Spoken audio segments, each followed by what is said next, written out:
মা বৃদ্ধের সময় মৃত্যুর সময় কখনো আপনি জীবনে নাম উচ্চারণ করতে পারবেন না। বারবার বলছে বাবা আপনি বলুন গঙ্গা নারায়ণ হরি ওম, বলতেই পারছে না। বৈষ্ণব ঠাকুর বলছে শোনো তোমার বাবা বলতে পারছে না কেন জানো, এগুলো তো অভ্যেস নেই, কখনো কোনো শাস্ত্র অধ্যয়ন করেনি, নিজে উচ্চারণ করেনি, হরি বল বলেনি, তাহলে পারেনি। যাই হোক ছেড়ে দাও, 3 দিন আমরা নাম শোনাবো। ভক্তমণ্ডলী ভক্তিমতী মায়েরা, এই জন্য আমি আপনাদের চরণ ধরে বলবো কীর্তন শ্রবণ করুন আর একটু অভ্যেসে পরিণত করুন। কারণ এই অভ্যেস করতে করতে যদি মৃত্যুর সময় এই প্রাণটা চলে যাওয়ার সময় যদি হা গৌর হা গোবিন্দ বলে, কিন্তু আমরা পারি না মা। আমরা মায়ার সংসারে থেকে আমরা কি বলি মৃত্যুর সময়, ও বড় বৌমা এদিকে আসো, তুমি বড় আমার বড় নাতিটাকে তুমি বড্ড মারো, আমার বড় কষ্ট হয়, আমি বলতে পারি না, ওই নাতিটা আমার ভবিষ্যৎ, ওই নাতিটাকে দুষ্টুমি করে আমি জানি, তুমি ওকে অমন করে মেরো না। এতগুলো কথা বলছে কিন্তু নাম করতে পারছে না, ভগবানের নাম করতে পারছে না, কারণ সময় থেকে অভ্যেস না হলে। এই যে আপনারা সময় মতো ঘন্টার পর ঘন্টা বসে কীর্তন শুনেন মা, কিন্তু যারা কীর্তনের স্বাদ বোঝে না তারা বুঝতে পারবে না। অভ্যেস করতে হয়, 1 ঘন্টা 2 ঘন্টা 3 ঘন্টা 4 ঘন্টা 6 ঘন্টা 8 ঘন্টা 10 ঘন্টা কীর্তন শ্রবণ করতে হয়। এই জন্য মহাপ্রভু বলেছে কেউ যদি আমার নাম 3 ঘন্টা একভাবে একই জায়গায় বসে শ্রবণ করতে পারে, তাহলে আমি তার জন্য 10 গুণ 10 দিনে 30 ঘন্টা আমি সময় দিই। হরি হরি বল, এটা মহাপ্রভুর কথা। কেউ যদি আমার জন্য 10 টাকা ব্যয় করে, আমি তার জন্য ব্যাংকে 10 10 100 টাকা জমা করে দেই। কেউ যদি আমার জন্য 1 পা বাড়িয়ে আসে, আমি তার জন্য 10 পা বাড়িয়ে যাই। এ দাক্ষিণাত্যে ভুরি ভুরি মহাপ্রভুর অনেক প্রমাণ আছে। কুষ্ঠ বাসুদেব গিয়েছিল, পায়নি, 10 মাইল দূর চলে গেছিল, আবার মহাপ্রভু ঘুরে এসে সেই কুষ্ঠ বাসুদেবকে বুকে জড়িয়ে ধরেছিল। দেখেছেন মা? তাহলে মহাপ্রভু এত করুণাময়, এত দয়াময়, ভগবানের কাছে যেতে হবে না মা। কলিযুগে মহাপ্রভুর এত অবদান, আপনি ঘরে বসে সঠিকভাবে তার নাম করুন, দেখবেন ভগবান মহাপ্রভু আপনার কাছে চলে আসবে। কলিযুগে এত সার, এত নামের প্রভাব, এত মহাপ্রভুর নামের বন্যায় ভাসিয়ে দিয়েছেন। এই জন্য ভাগবত বলছে যদি অভ্যাস করতে পারেন মা, তাহলে মৃত্যুর সময় যদি তার নাম করতে করতে, তার নাম বলতে বলতে যদি এই মানব জন্মে এই প্রাণটা দিতে পারেন মা, পরজন্মে আপনি না হলেও তার ভক্ত হবেন। তাহলে আজকে বলুন তো মায়েরা, আজকে যে লক্ষসুধা রাজা তার প্রাণটা চলে গেল, কিভাবে চলে গেল মা? তার রাজ্য ছিল, কি বললো আমার দরকার নেই রাজ্য, স্ত্রী পুত্র পরিজন ছেড়ে দিল। ওই জন্য বলেছে না, যে করে আমার আশ আমি করি তার সর্বনাশ, তবুও যে ছাড়ে না আমার পাশ।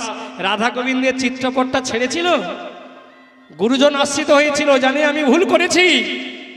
রাধা গোবিন্দের চিত্রপটটা বুকে জড়িয়ে ধরে যখন আছাড়কে পড়ল, তবু রাধা গোবিন্দের চিত্রপটটাকে বুকে জড়িয়ে ধরেছিল। দেখেছেন মা? এই জন্য ভাগবত বলছে যে ভাবনা ভাবিতে ভাবিতে দেহ ত্যাগ করে, পরজন্মের সেই ভাবনার গতিপ্রাপ্ত নিয়ে জন্ম লাভ করে। মায়েরা শুনে রাখুন, এই যে মৃত্যুটা হলো কেমন করে গেল, শাস্ত্র বলছি মৃত্যু হলো 2 প্রকার। আমাদের যে মৃত্যু হয়, আমরা মৃত্যু বলি, সেটা হলো মৃত্যু 2 প্রকার। কোনটাকে মৃত্যু বলছেন দেখুন ভাগবত। মৃত্যু হলো আমাদের 2 প্রকার, একটা হলো অপমান আর 2 নম্বর হলো শাস্তি। আচ্ছা মায়েরা, আপনারা দেখেছেন চোরকে কখনো ধরে মারতে? দেখেছেন না? চুরি করতে এসে ধরা পড়েছে, তাকে মার দিচ্ছে। কেউ কি বলছে এই হাত ভেঙে দে, কেউ বলছে ওর পা ভেঙে দে, কেউ মেরে ফেল, বলে না মা। কেন? সে চুরি করেছিল, অপরাধ করেছিল। কেউ বলছে ওর হাত ভেঙে দে, পা ভেঙে দে, কেউ বলছে একবার মেরে ফেল। বলুন তো মায়েরা, এই যে অপমান, মনুষ্য জন্মের হাজার হাজার মানুষ সবাই তার প্রতি মায়া দয়া ছেড়ে দিয়ে তাকে মৃত্যুবরণ করতে বলছে। কেন? সে চোর, কেন? সে খারাপ কাজ করেছে, চুরি করেছে। এই জন্য তাকে বলছে তুই মরে যা, মেরে ফেল। এটাকেই বলে মৃত্যু মা। ওই যে অপমান, মনুষ্য জন্মের ওই অপমান যার হয় তাকে মৃত্যু বলে। আর শাস্তি পাওয়া, যে সংসারকে আপনারা সবাই ভালোবেসে কত কষ্ট করে কাউকে ঠকিয়ে কারোর সঙ্গে কত কিছু বেইমানি করে, যে সংসারে ছেলে মেয়েকে বড় করবার জন্য আমরা কত কিছু ছলনা করি, কত কিছুর আশ্রয় নেই, বাঁচতে গিয়ে কত কিছু ভালো কাজ বেশি খারাপ কাজ করে ফেলি, করি না মায়েরা? শেষের সময় বড় কষ্ট পাই, যন্ত্রণা পাই। এ কষ্ট সহ্য করতে পারছি না ঠাকুর, তুমি আমাদের নিয়ে যাও। আর এই সংসারে থাকতে পারছি না, এই সংসারে থেকে যে কষ্ট পাওয়া, এই সংসারে থেকে যে যন্ত্রণা পাওয়া, এই সংসারে থেকে যে জ্বালা, এই যন্ত্রণা জ্বালা, এই সংসারে থেকে তুমি আমায় নিয়ে চলো দয়াময়, আমায় নিয়ে চলো। বলি না মায়েরা? এটাই হলো মৃত্যু। যে সংসারকে এত ভালোবেসেছেন, এখন কেন বলছেন যে সংসারকে ভালোবাসতে গিয়ে একটু সময় বের করে নিয়ে আমরা হাগৌর হা গোবিন্দ বলে কাঁদতে পারি না? আর সেই সংসারে আজকের আপনি কষ্ট পাচ্ছেন, দুঃখ পাচ্ছেন, তাই ভেঙে যাচ্ছেন। আর এই সংসারে থাকতে পারছি না, দয়াময় তুমি আমায় নিয়ে যাও। এটাই হলো মায়েরা মৃত্যু। আর যাকে আমরা মৃত্যু বলি ওটা মৃত্যু নয়। চৈতন্য আত্মা এই দেহটাকে ছেড়ে দিয়ে নতুন করে আত্মা আবার মায়ের গর্ভে গিয়ে নতুন বসন পরে আবার এই জগতে এসে সে কেঁদে কেঁদে কি বলবে জানো? মলিন বস্ত্র ছাড়তে হবে হবে গো এবার আমারে, মলিন বস্ত্র ছাড়তে হবে হবে গো এবার আমারে। অহংকার মলিন বস্ত্র ছাড়তে হবে হবে গো এবার আমারে। দার্শনিক রবীন্দ্রনাথ ঠাকুর তার মৃত্যুর সময় একটা রোগ হয়েছিল, ডাক্তার কবিরাজরা এসেছিল, বলেছিল রবি ঠাকুর তোমার একটা রোগ হয়েছে, ছোট্ট অপারেশন করলে হয়তো কয়েকদিন বাঁচবেন, কিন্তু মৃত্যু আপনার অবধারিত। সাবধানের তো মান নেই। যখন এই কথা বলেছিলেন রবি ঠাকুরকে ডাক্তার বাবু, তখন রবি ঠাকুর বলেছিল ডাক্তার বাবু আপনি যে বলছেন সাবধানের মান নেই, আর আমি যদি বলি মারেরও সাবধান নেই। ভগবান যদি কাউকে মারবে বলে এখন সে লোহার বেড়ি দিয়ে বসে থাকলেও তাকে তুলে নিয়ে যাবে, যাবে না বাবা?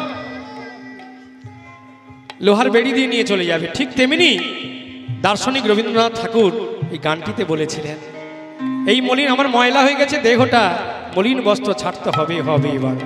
দিনের কাজে ধুলা লাগি অনেক দাগে হলো দাগি, দিনের কাজে ধুলা লাগি অনেক দাগে হলো দাগি, এমনি তথ্য হয়ে আছে সহ্য করা ভার।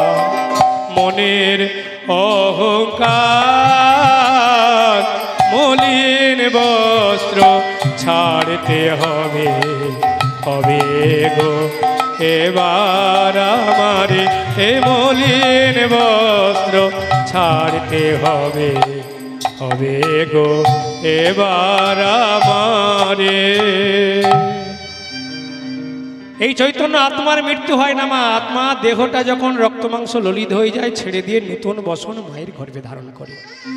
আজ ওই লক্ষ্য সুধা রাজার প্রাণটা চলে গেল মা, কিন্তু রাধা গোবিন্দের চিত্রপট বুকে জড়িয়ে ধরে, তাহলে শাস্ত্র কি বললেন? মৃত্যুর সময় রাধা গোবিন্দের চিত্রপট জড়িয়ে ধরেছিল। এই জন্য আজকের ওই যে রাজ্য থেকে ঘাড় ধাক্কা দিয়ে তাড়িয়ে দিয়েছিল, এই জন্য জাতিতে হয়েছিল হাড়ির ঘরে জন্ম হলো, আর দেবতাগণ পুষ্প বর্ষণ করলো, কারণ ওই যে রাধা গোবিন্দের চিত্রপটটা বুকে জড়িয়ে ধরে শেষ নিঃশ্বাস ত্যাগ করেছিল। আজকের সেই হিরুহারির সন্তান যে ভূমিষ্ঠ হলো, সকল দেবতারা চারিদিকে ঘিরে আজ সকল দেবতারা পুষ্পধ্বনি করে আজ ভক্তকে আহ্বান দিয়ে ভক্তকে কোলে তুলে নিল। ওগো ভক্ত আরে ভগবানের হইল মিল,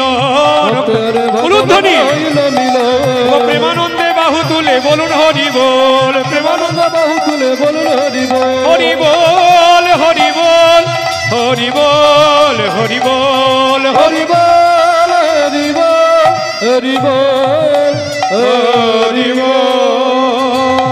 হরে কৃষ্ণ। এখানে ভক্ত ভগবানের কথা সমাপ্ত হলো। পরবর্তী কীর্তনে আসছেন, আপনারা কীর্তন আস্বাদন করুন আর একটু উলুধ্বনি সংকোধনী করুন। মানিদাই গৌরীমানন্দে হরি বল হরি বল হরি বল।